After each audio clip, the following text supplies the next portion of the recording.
Poetry. Hello, YubaSutterArts Council. You're talking about poetry today.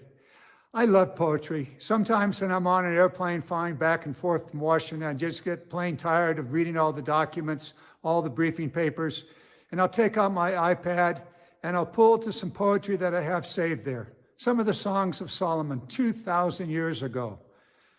The sonnets of Shakespeare. I can find opportunity to put aside everything that's going on in Washington. And more recently, we've had an enormous opportunity to see a poet in full bloom, Amanda Gorman. Can you imagine 21, 22 years of age, a little as can be, but with such a powerful, powerful message, a message that really calls to us who we are, what we are doing, and how we can do better. She's amazing. And I know that in your group, there are those of you that write poetry. I guess I've been known to do some of that myself. Not great stuff, but I love it. And I'm sure across all the broad swath of America, people are now turning to poetry to find an opportunity to put aside all of the troubles that we find in this age of Trump and in the age of COVID.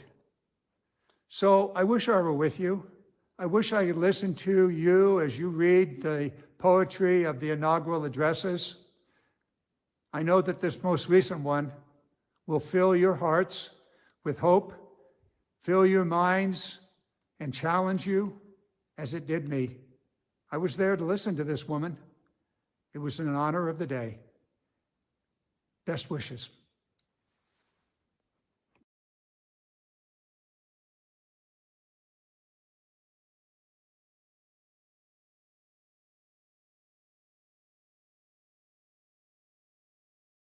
The land was ours before we were the land. She was our land more than 100 years before we were her people. She was ours in Massachusetts, in Virginia, but we were England's, still colonials, possessing what we still were unpossessed by what we now no more possess. Something we were withholding made us weak until we found out that it was ourselves we were withholding from our land of living, and forthwith found salvation in surrender. Such as we were, we gave ourselves outright. The deed of gift was many deeds of war to the land vaguely realizing westward, but still unstoried, artless, unenhanced, such as she was, such as she would become.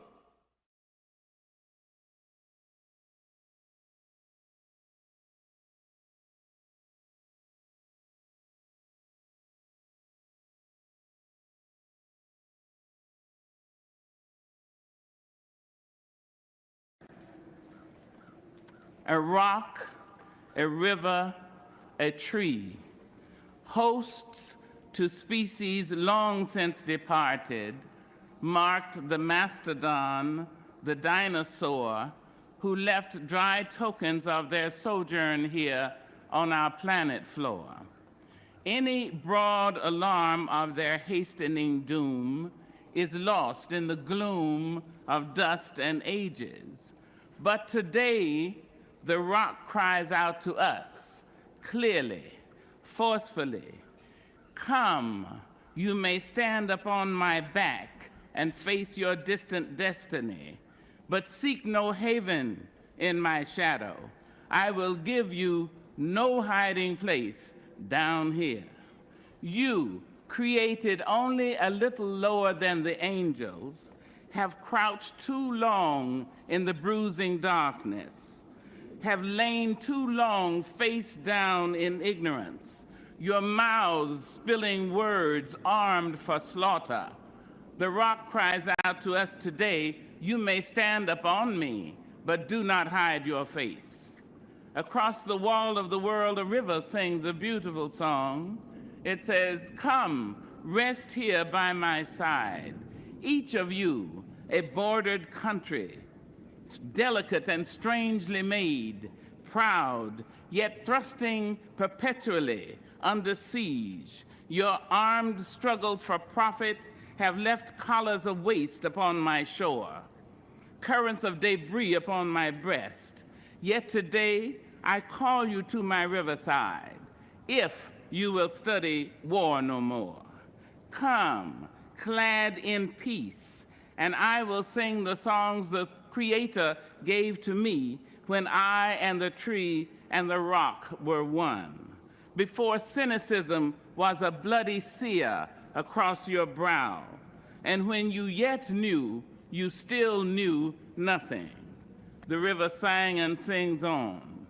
There is a true yearning to respond to the singing river and the wise rock. So say the Asian, the Hispanic, the Jew, the African, the Native American, the Sioux, the Catholic, the Muslim, the French, the Greek, the Irish, the rabbi, the priest, the sheik, the gay, the straight, the preacher, the privileged, the homeless, the teacher. They all hear the speaking of the tree. They hear the first and last of every tree speak to humankind today. Come to me, here beside the river. Plant yourself beside the river.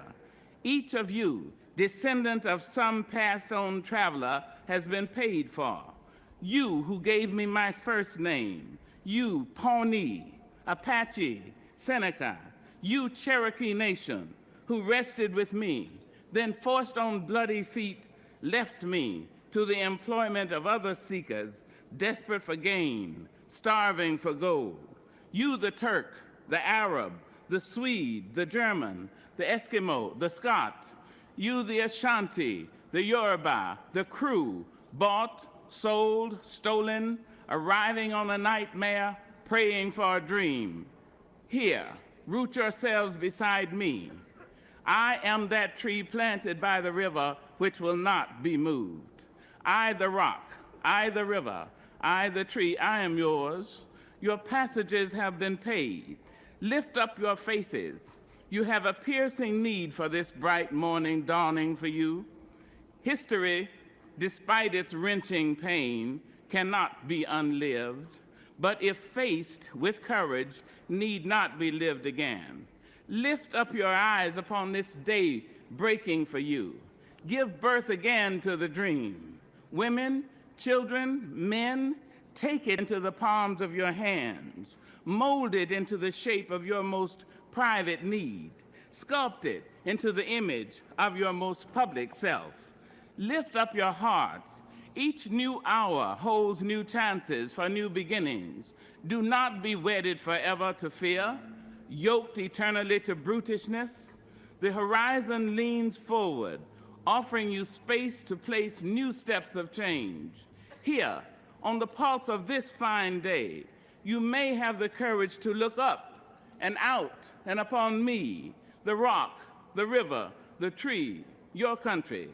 No less to Midas than the mendicant, no less to you now than the mastodon then. Here, on the pulse of this new day, you may have the grace to look up and out and into your sister's eyes and into your brother's face, your country, and say simply, very simply, with hope, good morning.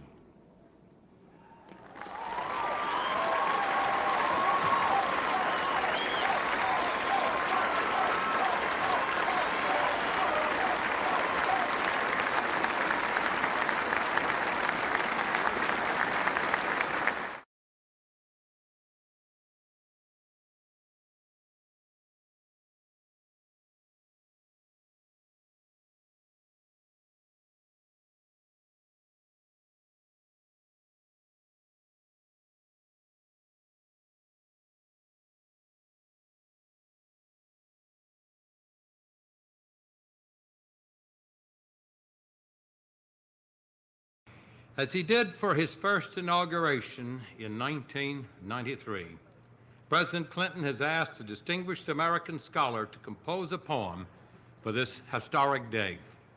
Please welcome writer, editor, poet, Mr. Milner Williams. Mr. Williams.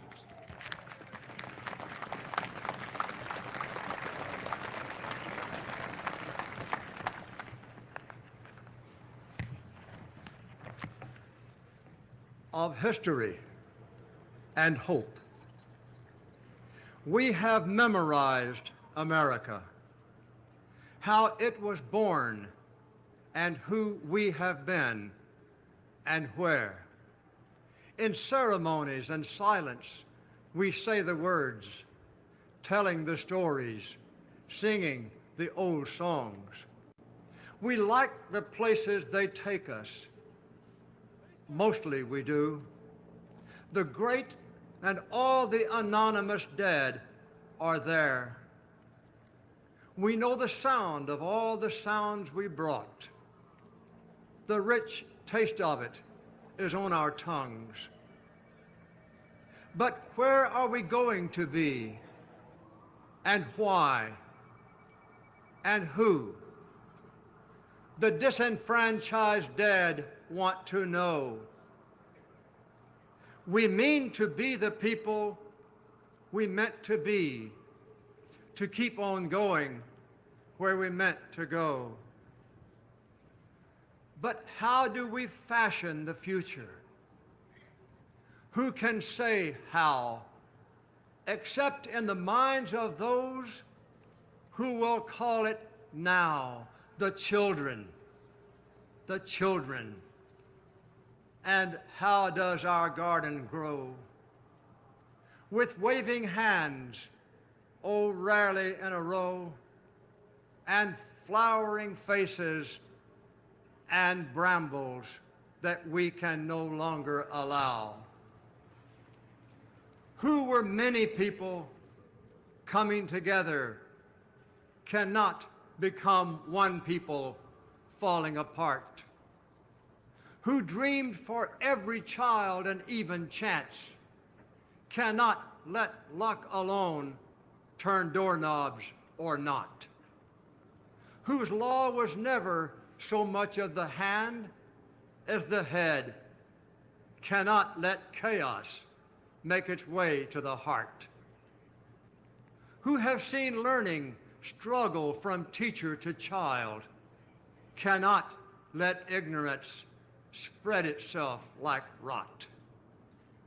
We know what we have done and what we have said, how we have grown degree by slow degree, believing our toward all we have tried to become, just and compassionate, equal, able, and free. All this in the hands of children, eyes already set on a land we never can visit. It isn't there yet.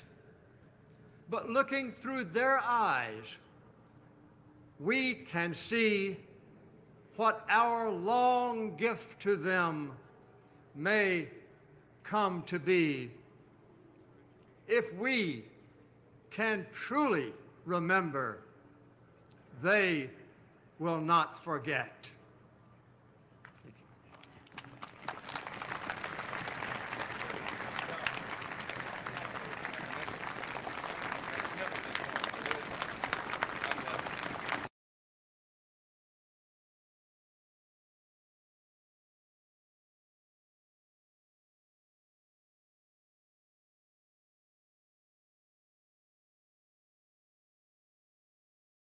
I have the distinct pleasure of introducing an American poet, Elizabeth Alexander. Praise Song for the Day. Each day we go about our business, walking past each other, catching each other's eyes or not, about to speak or speaking. All about us is noise. All about us is noise and bramble, thorn and din, each one of our ancestors on our tongues. Someone is stitching up a hem, darning a hole in a uniform, patching a tire, repairing the things in need of repair. Someone is trying to make music somewhere with a pair of wooden spoons on an oil drum, with cello, boombox, harmonica, voice. A woman and her son wait for the bus. A farmer considers the changing sky.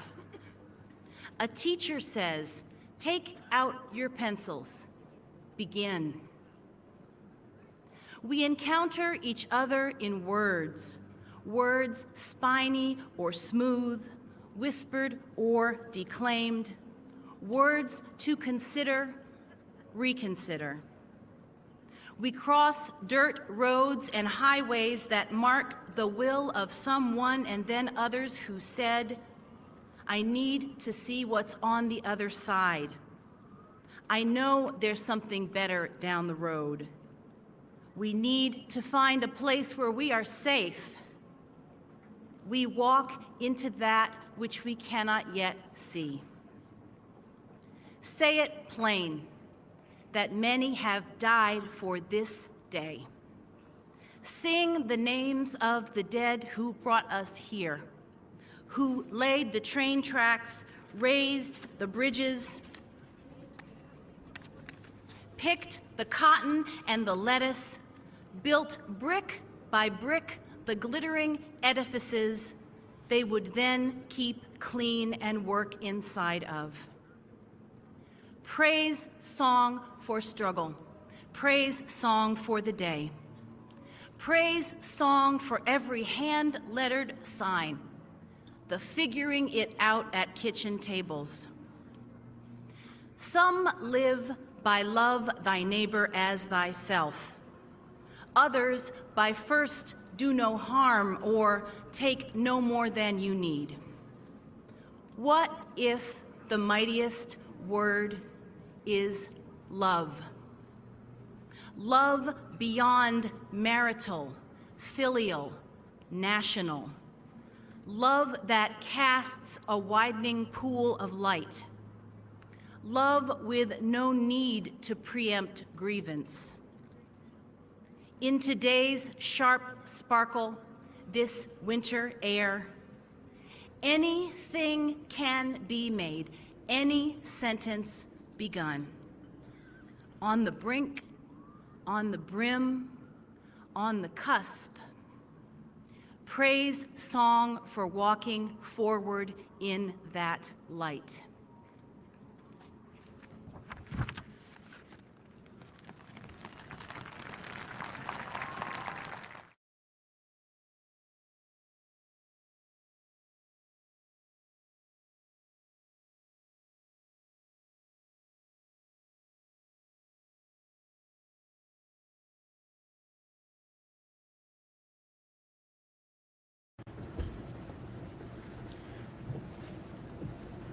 Mr. President, Mr. Vice President, America,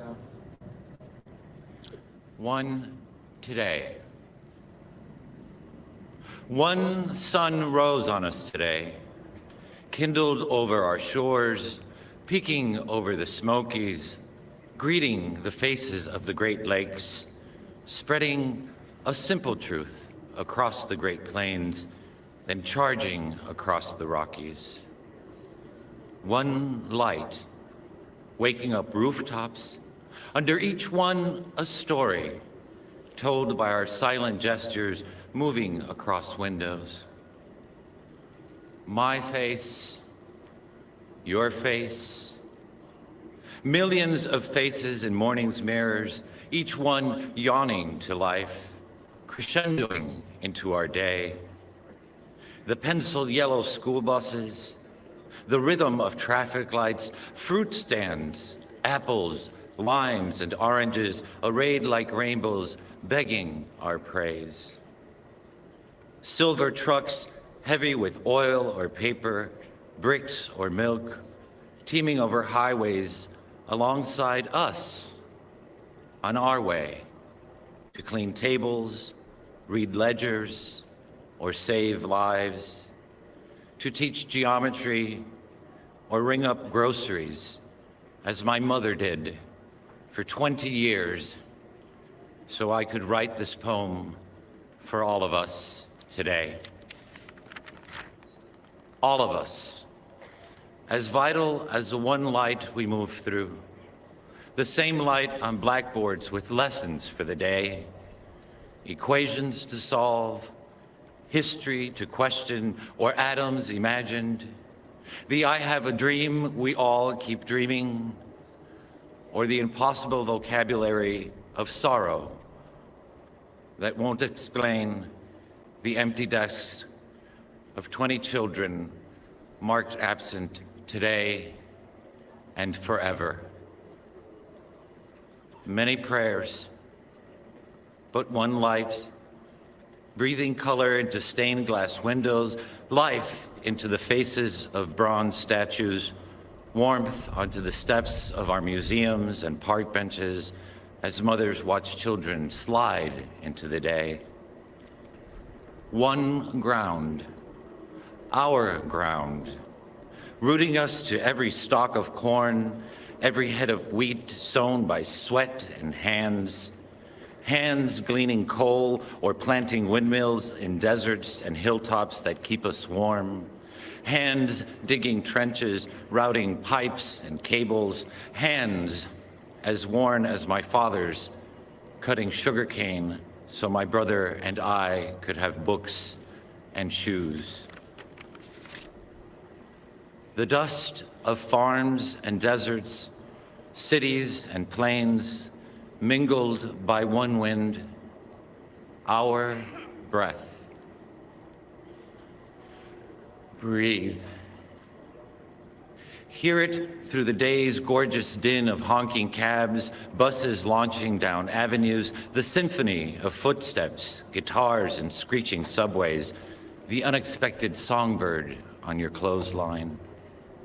Hear squeaky playground swings, trains whistling, or whispers across cafe tables. Hear the doors we open each day for each other, saying, hello, shalom, buongiorno, howdy, namaste, or buenos dias, in the language my mother taught me, in every language, spoken into one wind, carrying our lives without prejudice, as these words break from my lips.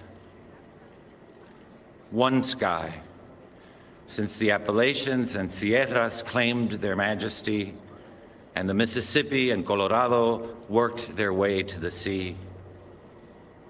Thank the work of our hands, weaving steel into bridges, finishing one more report for the boss on time, stitching another wound or uniform, the first brushstroke on a portrait, or the last floor on the Freedom Tower, jutting into the sky that yields to our resilience. One sky, toward which we sometimes lift our eyes, tired from work, some days guessing at the weather of our lives, some days giving thanks for a love that loves you back, sometimes praising a mother who knew how to give, or forgiving a father who couldn't give what you wanted. We head home through the gloss of rain or weight of snow, or the plum blush of dusk, but always, always home, always under one sky, our sky, and always one moon, like a silent drum tapping on every rooftop and every window of one country, all of us facing the stars. Hope, a new constellation, waiting for us to map it, waiting for us to name it together.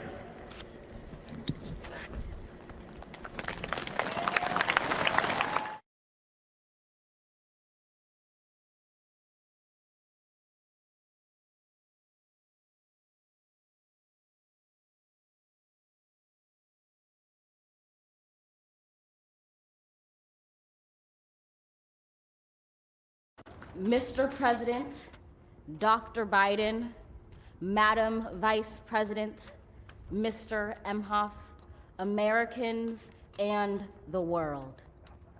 When day comes, we ask ourselves, where can we find light in this never-ending shade? The loss we carry, a sea we must wade. We've braved the belly of the beast. We've learned that quiet isn't always peace, and the norms and notions of what just is isn't always just is.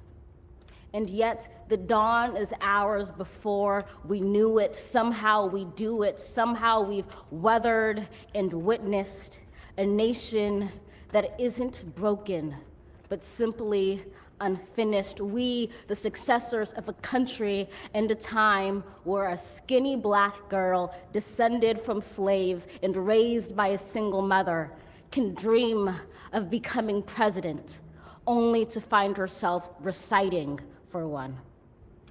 And yes, we are far from polished, far from pristine, but that doesn't mean we are striving to form a union that is perfect.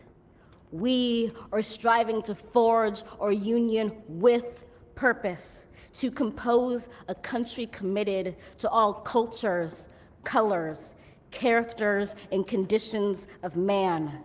And so we lift our gazes not to what stands between us, but what stands before us. We close the divide because we know to put our future first, we must first put our differences aside. We lay down our arms so we can reach out our arms to one another. We seek harm to none and harmony for all. Let the globe, if nothing else, say this is true. That even as we grieved, we grew, that even as we hurt, we hoped, that even as we tired, we tried, that we'll forever be tied together, victorious, not because we will never again know defeat, but because we will never again sow division. Scripture tells us to envision that everyone shall sit under their own vine and fig tree, and no one shall make them afraid. If we're to live up to our own time, then victory won't lie in the blade, but in all the bridges we've made. That is the promised glade, the hill we climb, if only we dare it, because being American is more than a pride we inherit. It's the past we step into and how we repair it. We've seen a force that would shatter our nation rather than share it, would destroy our country if it meant delaying democracy. And this effort very nearly succeeded. But while democracy can be periodically delayed, it can never be permanently defeated. In this truth, in this faith we trust, for while we have our eyes on the future, history has its eyes on us. This is the era of just redemption. We feared it at its inception. We did not feel prepared to be the heirs of such a terrifying hour, but within it we found the power to author a new chapter, to offer hope and laughter to ourselves. So, while once we asked, how could we possibly prevail over catastrophe? Now we assert, how could catastrophe possibly prevail over us?